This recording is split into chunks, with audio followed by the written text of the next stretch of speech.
Good afternoon, everybody. Thank you for joining us today to learn a little bit more about Microsoft. So I've got a fantastic guest speaker here, and I'm really excited to cover the content that we have. He's got a really impressive presentation that we're coming up on here. If you can go to the next slide, Lucas. A little bit about ByteSpeed, for those of you that might not be familiar. We are an IT resource since 1999. So we cut our teeth building custom desktops and PCs, primarily in education. And now we work in all 50 states and provide a wide variety of IT resources.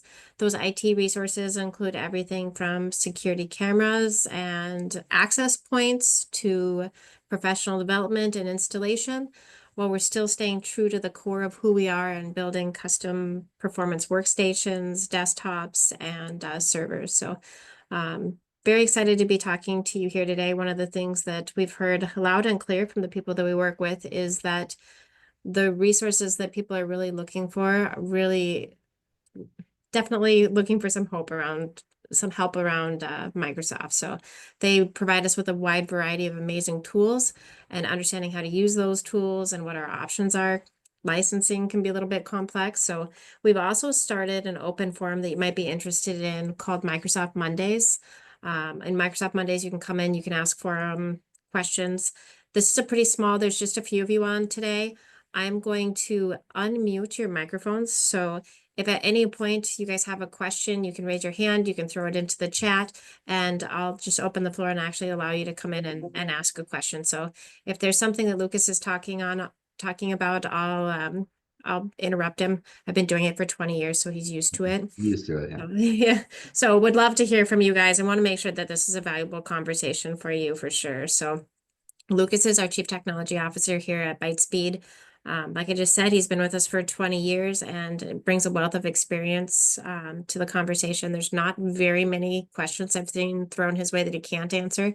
No pressure, Lucas, on letting us down here, but he's going to cover just a wide variety. Again, if there's anything that you want us to kind of dig deeper into, please let us know through the chat, and we'll keep an eye on that. So without any further ado here, I'll hand the floor to you, Lucas. Awesome. Thank you. Uh, so let's kind of get through a couple more slides here. And Anna touched on a lot of this, but the big things are you guys all know us pretty well, I think. We're always here when you need us. We're big enough to be able to do most everything outside of just building our own systems now. But we're still small enough to where you can call our office and ask for Ann or ask for myself and talk to us one-on-one if you want. We still do a lot of our own work in-house as far as our deployment on PCs. We're flexible into how that's set up. You know, if you want a custom image, if you want an asset tag, if you want anything done before we ship the devices out, we still we're able to do that. We'll do evaluations for 30 days and on-site park closets as well. I I think believe most of one of the people, oh yeah. I was just gonna say, I think that's one of the biggest changes I've seen over the years that we've been here is that we're like offering so much more than we used to. In the beginning, we were a hardware provider, and now we are just really everybody's short-staffed. It's just amazing. We're being asked to do so much more technology. The sprawl in the technology landscape is getting bigger and bigger, and so what we're trying to do is fill those gaps and provide more services wrapped around that. So what Lucas is talking about with the options that we provide around custom shipping and imaging and asset tags and really like that was part of the call to action that we got around Microsoft here too. We've been a Microsoft partner for 20 years. We've got more than 25 actually. So we've got extensive experience and being able to help with some of the things that you're doing, whether it's tenant creation or just building out the environment for your Office 365. There's a lot of resources we can provide that should make it easier for you to take the next steps in your journey. Sorry, see, I already started. You haven't been Yep, on you're here good. for 5 minutes. I'm already interrupting you, Lucas. That's good. And I see, I know at least two of you are in Wisconsin, and know John Tupa is the sales rep there. So yeah, anything revolving around this or that we're talking about, yeah, feel free to reach out to him and he can make connections as well. So so the main thing we're going to talk about today is modernization. And really, this is kind of, you can see Microsoft's progression over the last 5, 6, 7, I mean, even 10 years, but with all the cloud services that they have now, and then just what they're doing with the on-premise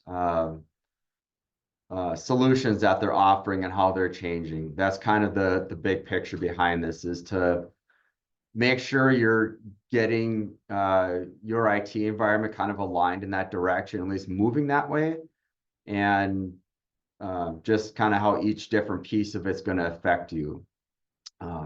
So, talking about this, I kind of look at it almost like a pyramid, and you're looking at the extent of my PowerPoint skills here is this wonderful triangle I made.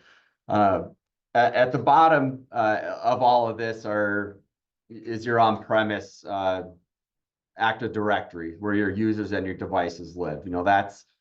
That's been the ground floor of everything since Microsoft created Active Directory, really. So having everything there and having it accurate. You want to have a good base before you start building up on this pyramid and start getting into your modernization journey.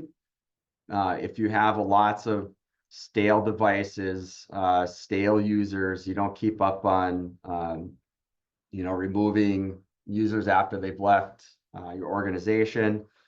That's really going to make things complex the further you go into Microsoft services. It's just going to create a lot of noise that you don't need. And having, that good base is key there. And just as a modernization piece too, Active Directory hasn't really changed much. It kind of, since Server 2012 probably. There hasn't been much change there. It's still the same management, the same structure, everything's there. You have to plug third-party tools in to get advanced logging and reporting, and there's not much Microsoft has allowed you to do more themselves until you start connecting in their cloud services. So that's as you start moving up the pyramid, and we'll talk about this more as the webinar goes along, but you start getting into their Entra cloud platform. That's where users and devices live in the cloud. And then you start connecting in other services there, such as Intune, Defender, and you're kind of at the top of the pyramid there as far as how a modernized IT environment would look, just kind of going past Active Directory. So, and this largely is coming from Microsoft's end-of-life notices. And this is effective October 14th of next year. Microsoft is stopping end of support on all of these services or applications, software, whatever you want to call them here.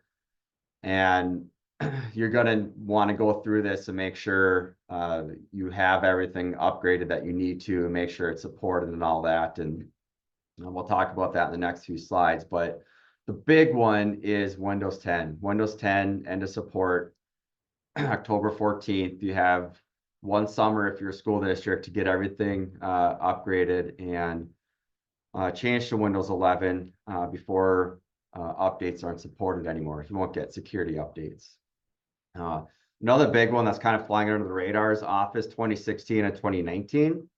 Those are also going end of life. I should also apologize. I'm getting over a cold, so if I stop for a cough break, you'll know why I quit talking.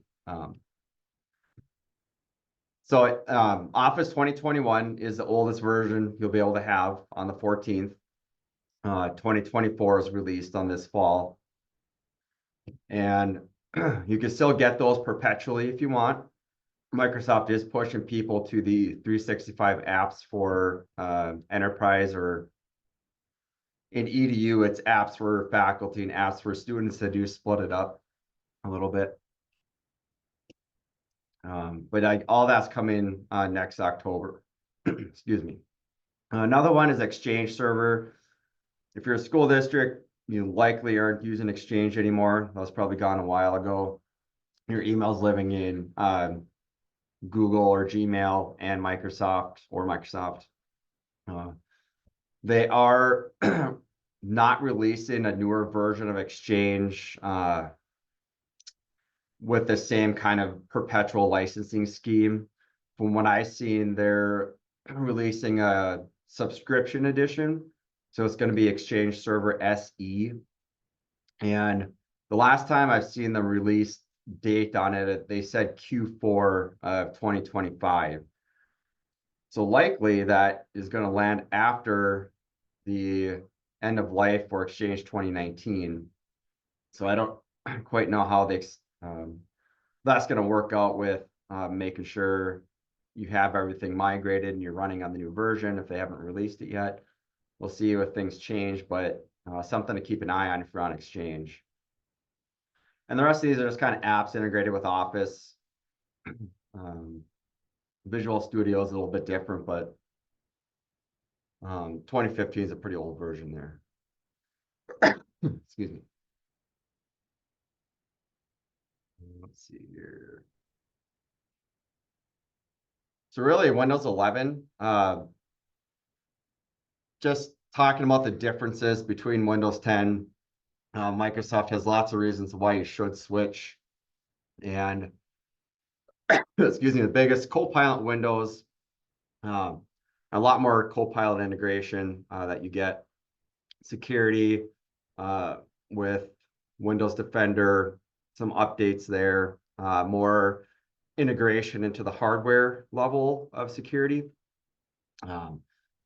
Widest application, hardware compatibility, and that's kind of what we'll go over next. They do have some deployment and management capabilities that are a bit easier with Windows 11. That's continually improving. And flexibility to scale and adapt, sorry. So looking at the hardware requirements for Windows 11. So this is the important thing for how you decide you're going to approach the end of life date. So if you're running Windows 10 still, likely it might be because your devices don't support Windows 11, or you just need to make a few configuration changes to get it to support it. Looking at what Microsoft wants, the big things, you know, the 1 gigahertz processor, the 4 gigs of RAM, storage space. I mean, any modern device that's, you know, at least from 2020 and newer, you're not going to have an issue with this. You're really going to have a fairly old device or have a mobile device that maybe getting kind of on the edge of that, be a little bit older, but you're probably looking at replacing those anyway. The big thing with the processor is the Intel 8th generation processors or Ryzen 2 series. Anything that's 7th generation or older isn't going to have that support. That's going to be the big roadblock, the red flag that you look at and see right away, okay, this isn't going to take Windows 11. I need to figure out a replacement schedule for next summer.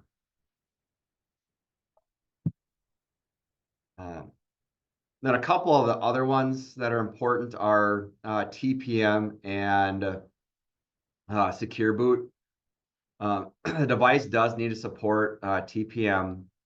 Not every device has a TPM 2.0 module, but if you have an Intel processor that's 8th gen or newer, they do have a technology called PTT, and that's just something that you have to enable in the BIOS.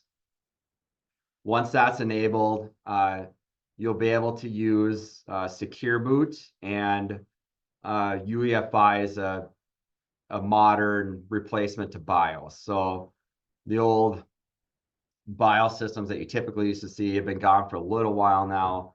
If the device is old enough to have that, it's not going to take Windows 11 either. You need modern UEFI with Secure Boot capable or enabled. So the biggest thing there is if you have a Windows 10 device and these aren't enabled, you might not be able to do the upgrade to Windows 11. You might have to wipe and reload.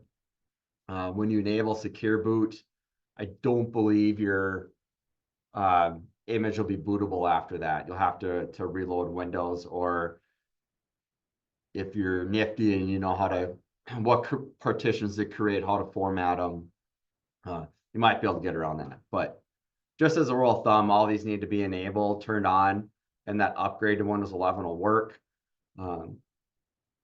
If you have an HM processor and Windows is telling you that you're not eligible for the upgrade, you might just have one of these things turned off that you need to go in the BIOS and turn on. Every model is going to be different. From ByteSpeed side of it, anything that's shipped since Windows 11's been launched will have these enabled. If you look at like our H310S mini value H310, that's kind of the cutoff where you might have to go and enable that. But if you've replaced anything with our value H510s, H610s, our B660 desk mini, all those should not have any issues with this. There are some other feature requirements out there. They're kind of self-explanatory, like if you want Wake on voice to work, you need to have a modern microphone. A lot of these are tied to camera microphone requirements. But typically in a school environment, you won't come across this a whole lot. If you're an enterprise and you've got kind of complex with your Windows Hello setup, multi-factor authentication, touchscreen, BitLocker, then you might need to look into that a little bit. But for the most part, as long as you got a camera and a microphone and to support some of these advanced requirements, you'll be fine. Windows 11, how and when to get it. So this is a little bit of an older slide because you can get it and you should get it now. For consumers, looking at like home editions of Windows 11, your only option really is just to update channel through Windows Update. It should be complaining to you that you need to update now, or your device doesn't meet the requirements and you need to know that Windows 10 will stop getting security updates in October. For IT administrators, for Windows Professional, you're kind of looking at the same update channels that you've been using with Windows 10 today. You might be just utilizing Windows Update natively. You could be using WSUS. You could just be downloading the ISO file from Microsoft. They have a Windows Update utility there that will create bootable flash drives, get ISO files for you. That same method will still work. Nothing really has changed there. You can use your existing deployment management tools. If you're using Configuration Manager, MDT, you're pixie booting to your server to go through re-imaging, all that stuff should still work just fine. Third-party tools like Fog, FileWave, again, no issues there. Nothing's really changed in that aspect. So you should be able to push out upgrades. So if you want to just try to do that true upgrade from Windows 10 to Windows 11 to preserve user profiles and existing data, should be able to do that. Or through these existing management tools, if you want to push out just a brand new image, you can do it that way as well. If you do the manual method with DISM, same thing will work there with Windows 11.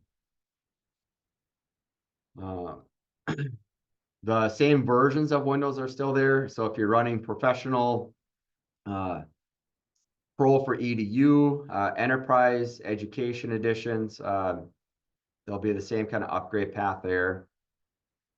And then really the hardest part is probably finding everything that you have asset wise. You know, do you have an up-to-date asset list? Do you know what you have out there in your environment? That's probably the trickiest part of this whole thing, is knowing what you have and where it is. So that's one thing where you have internal tools to leverage that. If you're using Configuration Manager, if you have a third-party remote management utility that does that for you, great.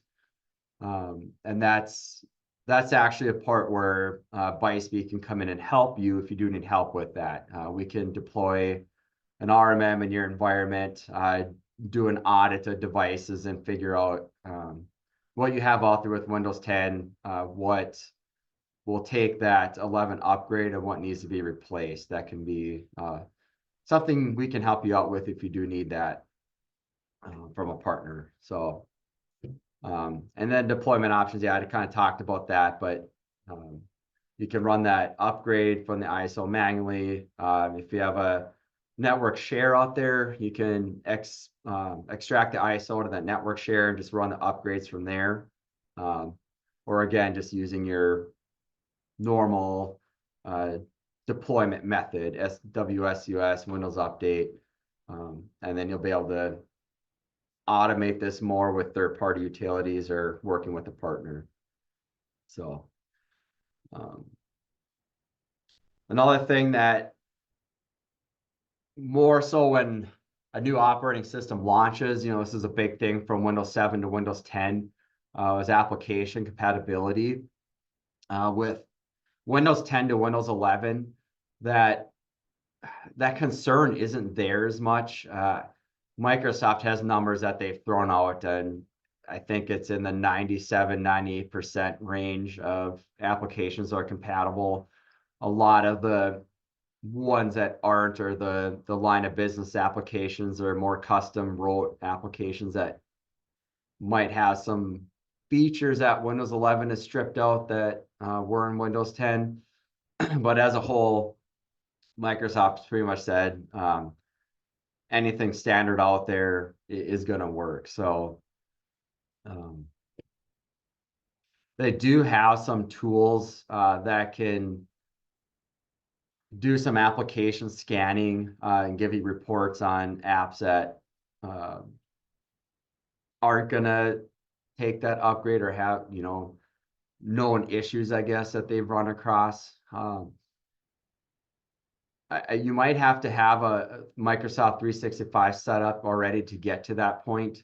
I'm not sure what on-prem tools they have that are just native there. I know there's some third parties you can work with in that aspect too. But again, 99% of them are going to work, and you'll know which ones you have that are questionable. So best thing I can say there is just test it. Load Windows 11 in a virtual machine. Try it on a computer that's already on 11. You'll know if it's compatible or not. And the question is more going to be, how much work are you going to put into trying to make it compatible and work, or dropping off the software, upgrading it to a newer version. Those are things you'll have to look at.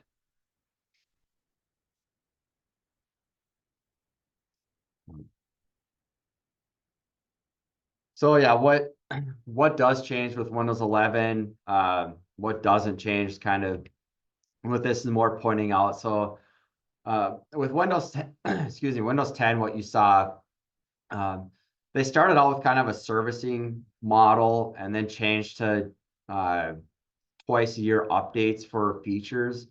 So when Windows 10 came out, you had releases like 1809, 1903, and you had to, usually they gave you at least a year to make sure you're on the right service channel before the old ones were end of support. With Windows 11, that does change a little bit. Their cadence is just once a year for those feature updates. So we had Windows 11 24H2 just update or release in October, I believe, maybe early November.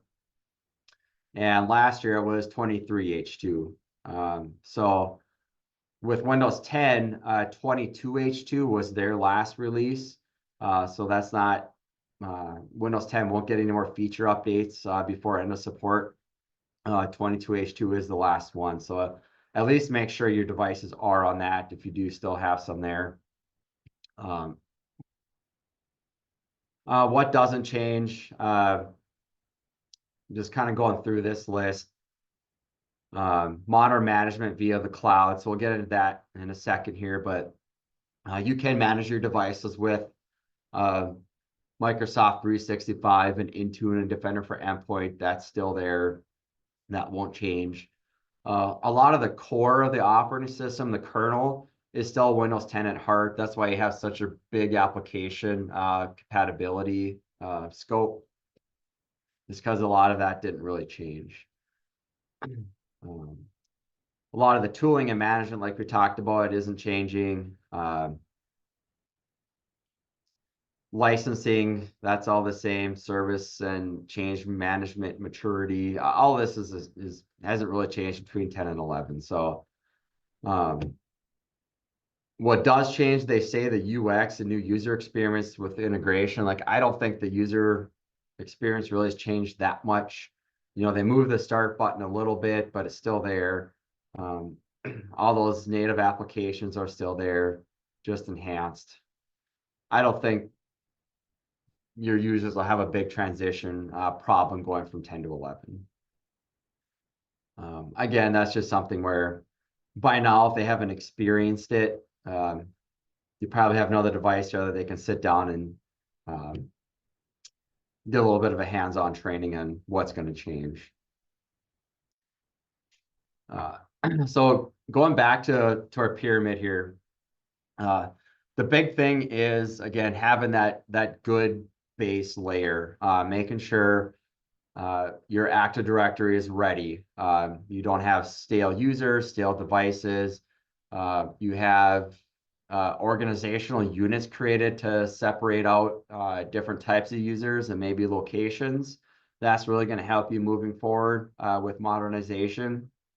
But looking at the next step in here, with modernizing, it's really getting your domain connected up into the cloud.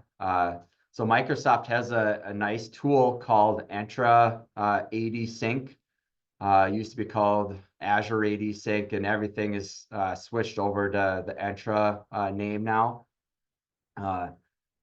So with Entra Connect, that will sync your users and devices up into the cloud, into what they call their Entra ID platform, which is really just a modern cloud Active Directory identity management platform. But when you're setting up Entra Connect, the best advice I can give you there is to not use the Express settings. There's an easy button they put at the beginning of that installation wizard. You have to install it on a domain. Well, you don't have to install it on a domain controller, sorry. You can install it on any server you have there. It will connect to your domain controller. You'll need admin credentials to input in there. But you want to do the custom setup because you can select the organizational units that you want to sync up to the cloud. And I would especially recommend that if you're new to this and you kind of want to just play around with it and get the next layer in this pyramid ready before you keep going up. Because you want to make sure you have, an accurate number of users in there, the right number of devices. If you have everything synced up there, again, it's going to create a lot of noise and extra things to look at and kind of get a little bit confusing later on. So make sure, so you can actually create like a test OU, just create a sub OU in your Active Directory schema, sync that, create a test user in there, drag a user you're comfortable with testing in there, and it will just sync that user up. If you're a school district, you'll have those free A1 licenses that you can assign and play around with.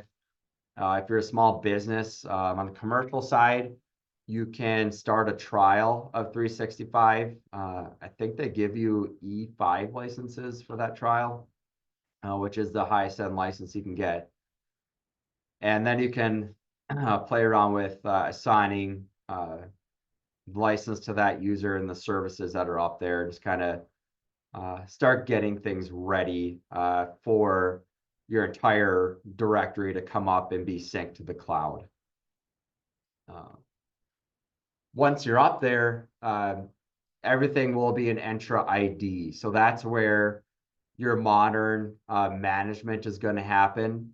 And it really takes what you get with Active Directory and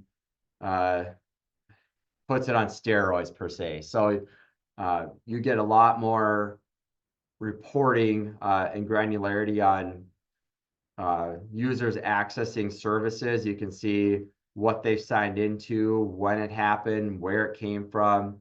You can use conditional access to set up MFA. So if those resources are accessed from a certain location, or you want to block a certain country, or just more control who can access things, you can do that within Entra ID and conditional access policies. We will have to talk about having the proper license to do that. As you move up into the higher parts of the pyramid here, you do need to have a license that includes Entra ID P1, Intune P1, and Defender for Endpoint P1. Talking about educational licensing, A3 is kind of that sweet spot for all of that. If you're a business, business premium checks all those boxes. And on the enterprise and gov side, E3, G3 will check those boxes. And then there's another level above that too that adds some more capabilities to each of these services. But well, yeah, we'll talk about Intune and Defender a little bit more later, but just looking at where we are at with the pyramid here, getting everything synced up into Entra ID, not having a bunch of noise up there, making sure everything coming up from AD is clean is really going to help you.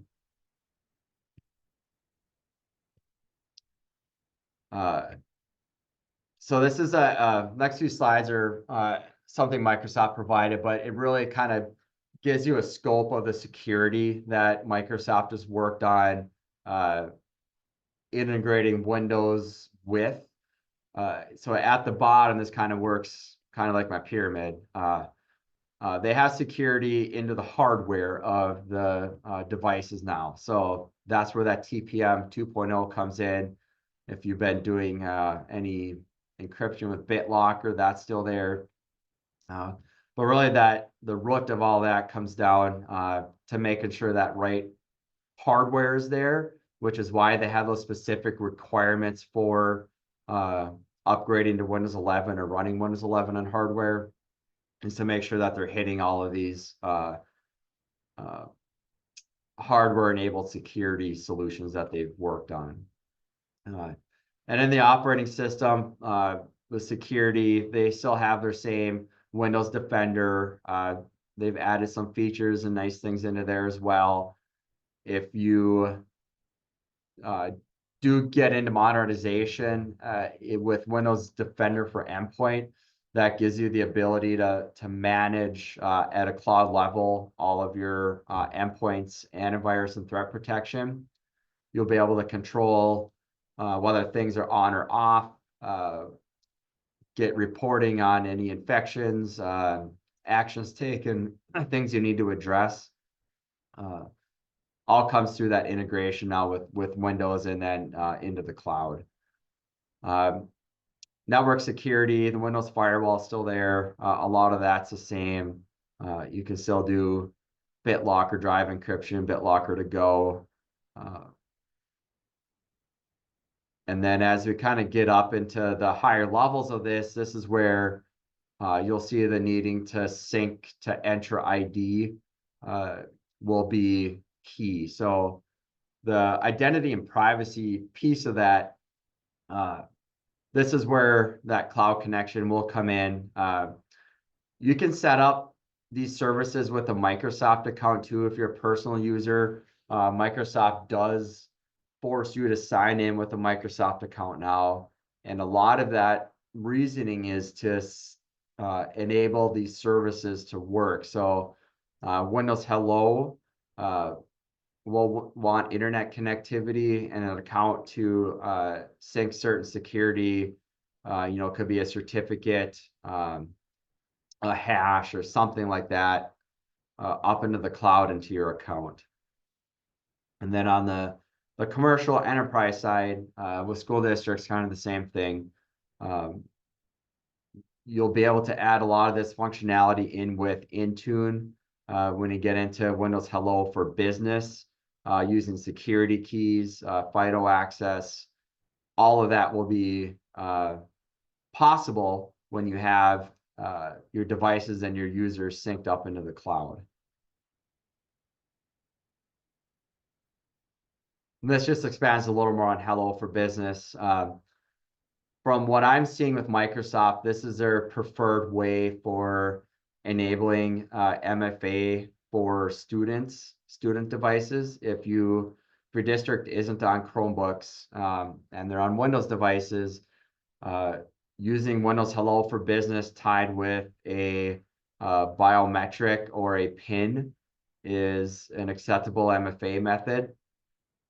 So that will be, having a fingerprint reader, having a camera that supports Hello for Business will be needed for that. And then a PIN is just, I think it's a 6-digit minimum on Hello for Business to unlock the device. And then that'll work with single sign-on from your network and the device up through the Windows or Microsoft 365 services.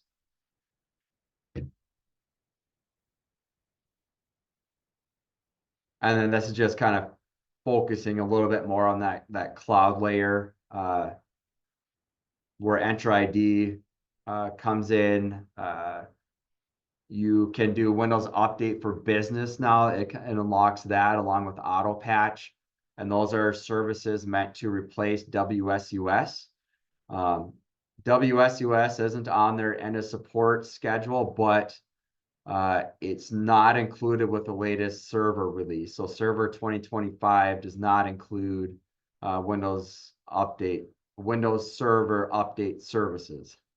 So what WSUS stands for. So your modernization there looks like using Auto Patch or Windows Update for Business through Intune. Windows Autopilot is another technology you unlock with modernizing with 365. And I didn't really touch on this before, but if we go back to my pyramid here, the other way of getting your devices into Entra ID, you don't have to connect your Active Directory. You can straight Entra join devices.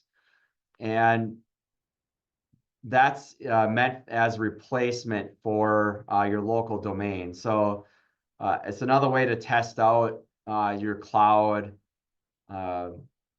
policies and what you set up in Intune and Defender to make sure things are working properly if you don't want to sync your Active Directory up.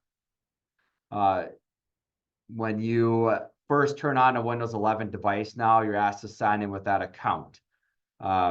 And with professional or enterprise, I believe a work or school account is a default. So when you sign in with that account, depending on your settings in Entra, it will join that device to your cloud tenant, and everything will be managed from there.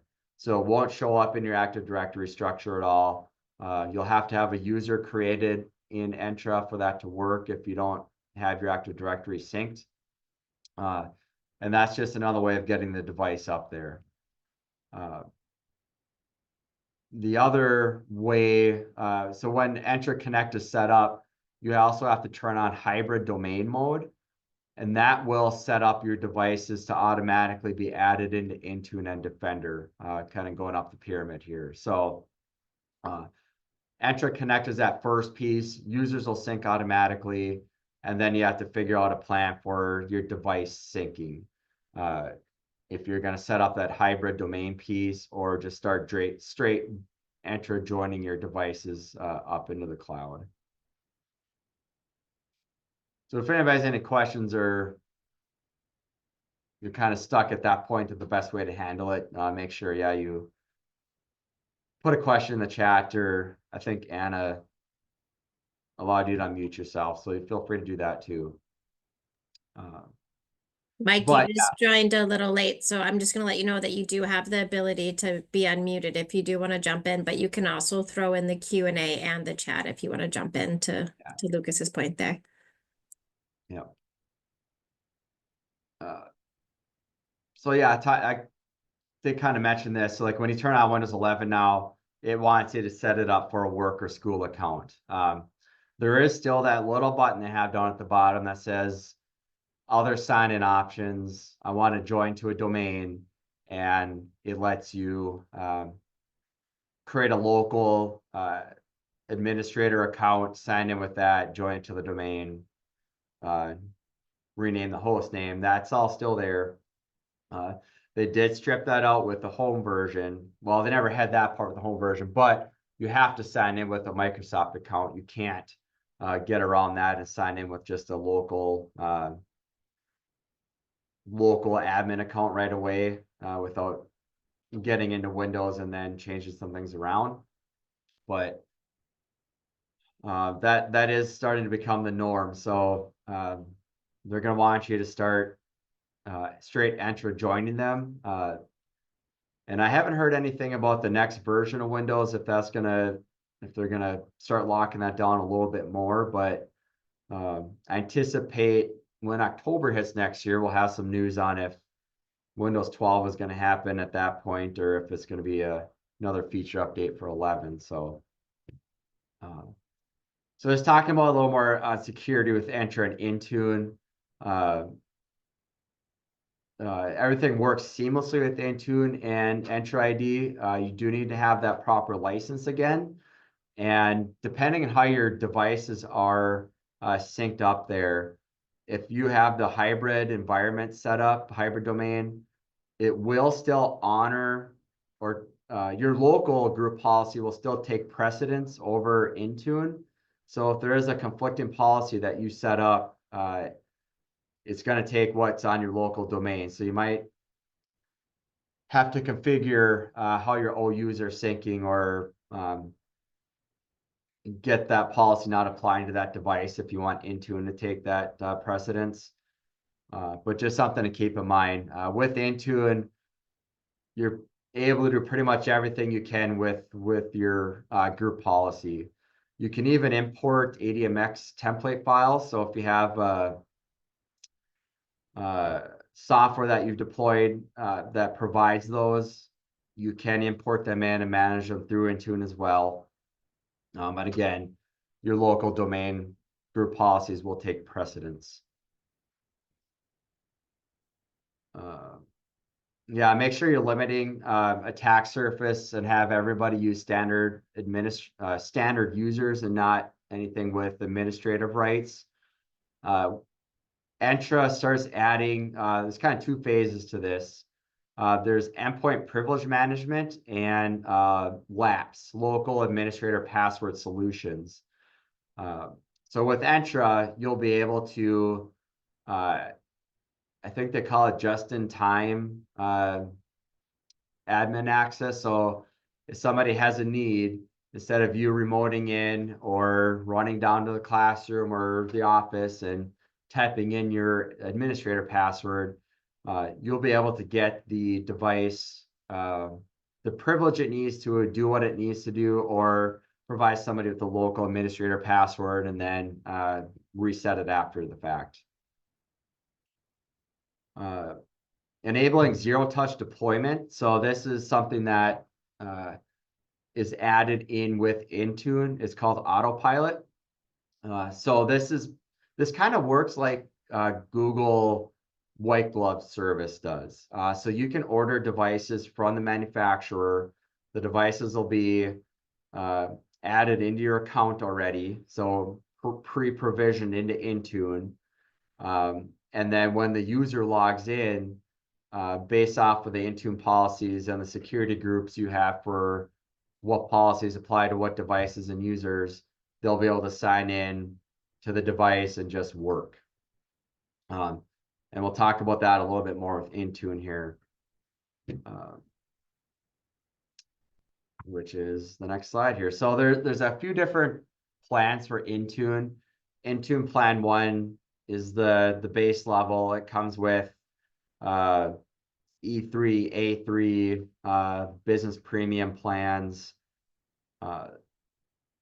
enterprise mobility and security, the first one listed there. It comes with that as well. So there's lots of ways of getting to Intune.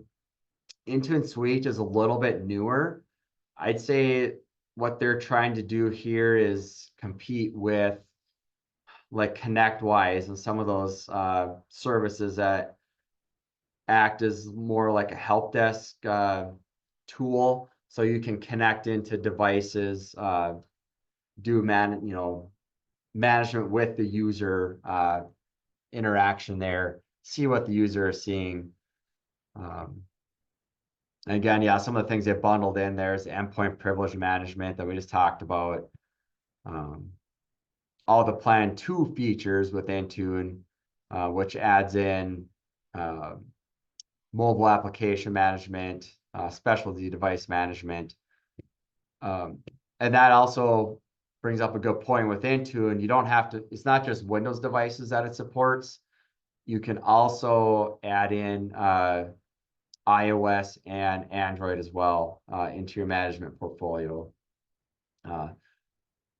I know with Apple specifically, there's a couple, they used to recommend Jamf and now it's Mosel, I think is what it was. I can't recall the name. But Intune will also do that. So you can, again, with what you can do with Google, you can get Apple to pre-provision devices in here. You can do the same thing with Android. You have to set up your policies and you'll be able to have some control over the features, application management, and just that asset management, being able to wipe and reload devices and things like that. So really moving up that pyramid, Intune is that big replacement for your group policies and that MDM device management piece.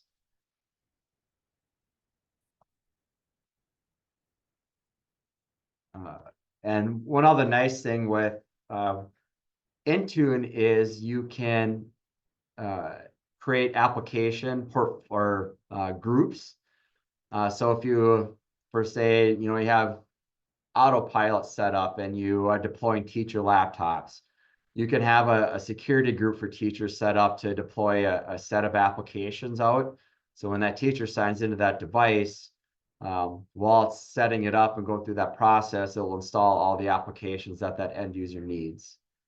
And again, you can have multiple application deployment profiles, and you can add applications in there. So if later on, teachers need a new application added to their devices, you come in here, add that application to your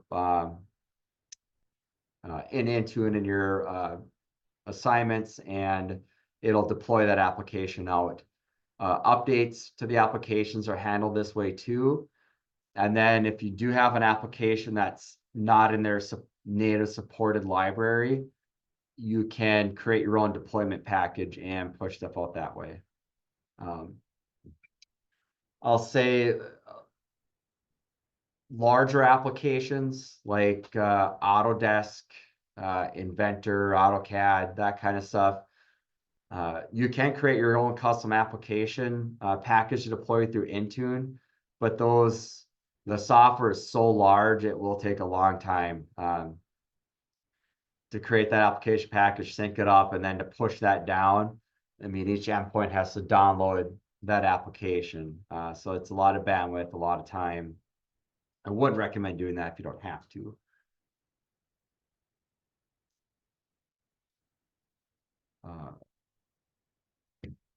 So next slide here, we kind of touched on a lot of this, but really the Defender for Endpoint, getting into that. So with Defender for Endpoint, the best way to onboard devices there is through Intune. There are some other ways of getting devices in there, skipping Intune, but Intune should be your sole source for policies and management.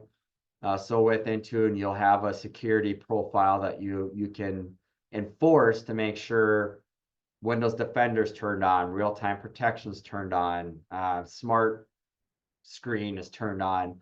They actually have a security baseline profile that you can enable that will just enable all those features, make sure they're turned on, and Defender for Endpoint will really just be your management piece for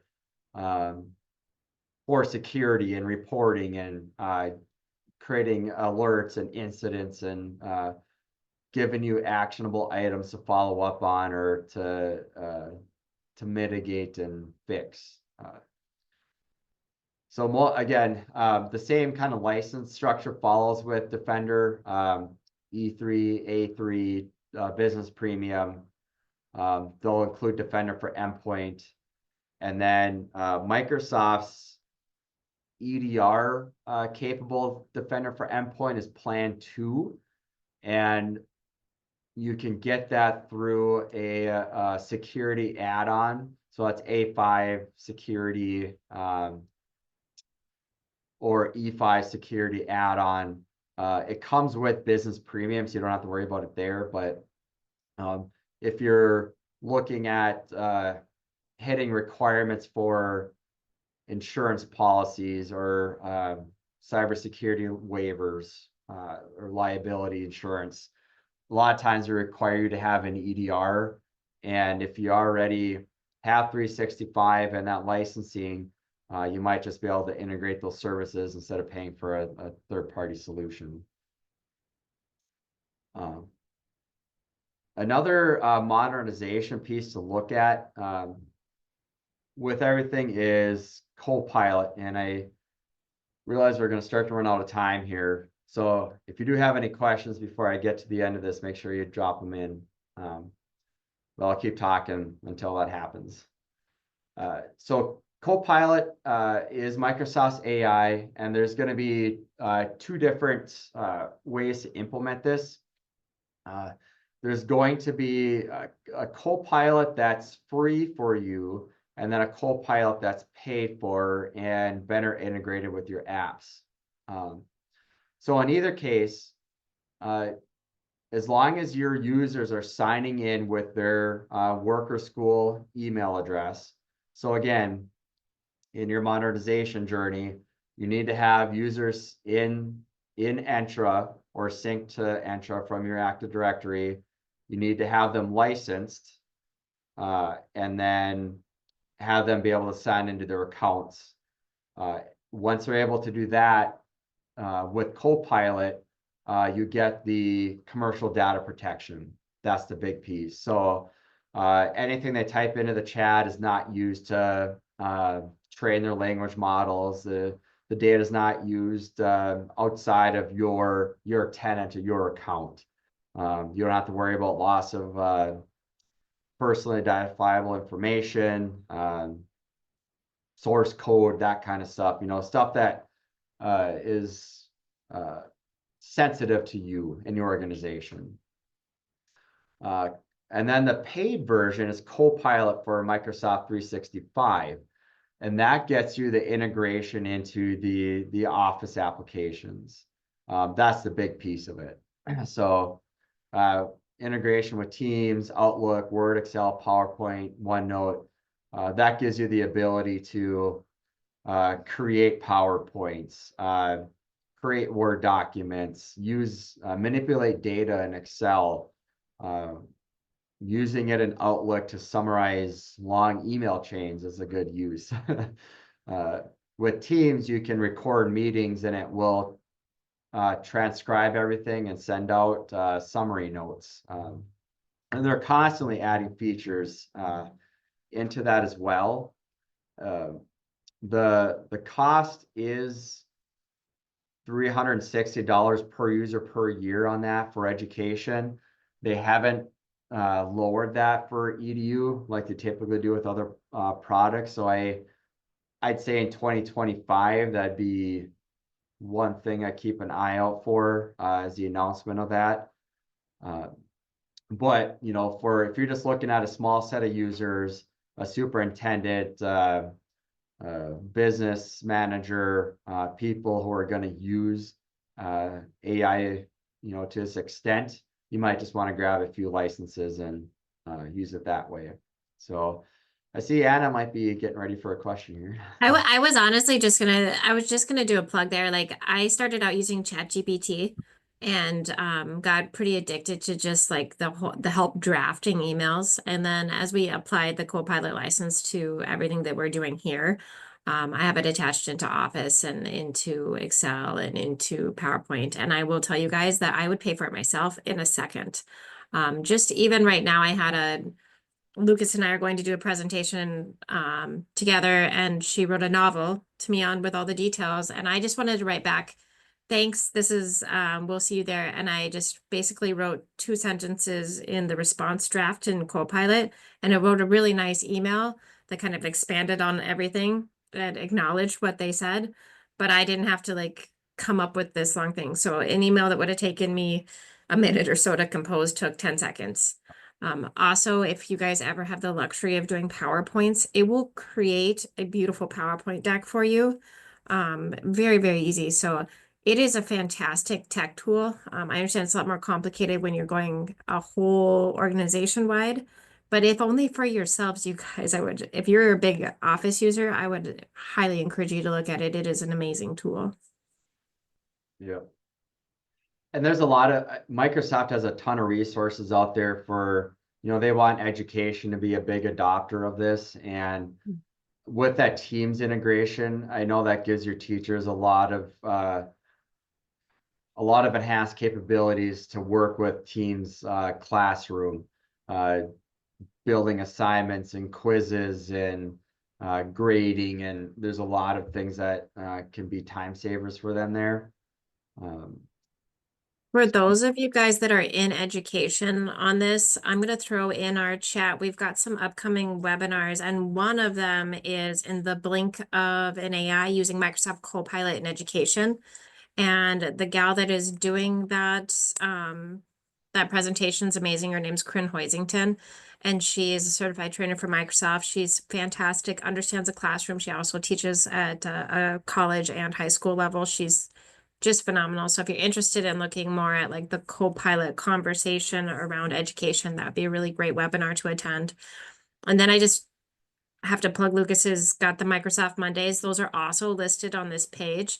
So the point of Microsoft Mondays is an open office hours where you can jump in and you can ask questions like, I'm considering expanding my license to include this, any advice, or I'm getting ready to pull the trigger on Intune. What do I not do? Like just specific questions yourself.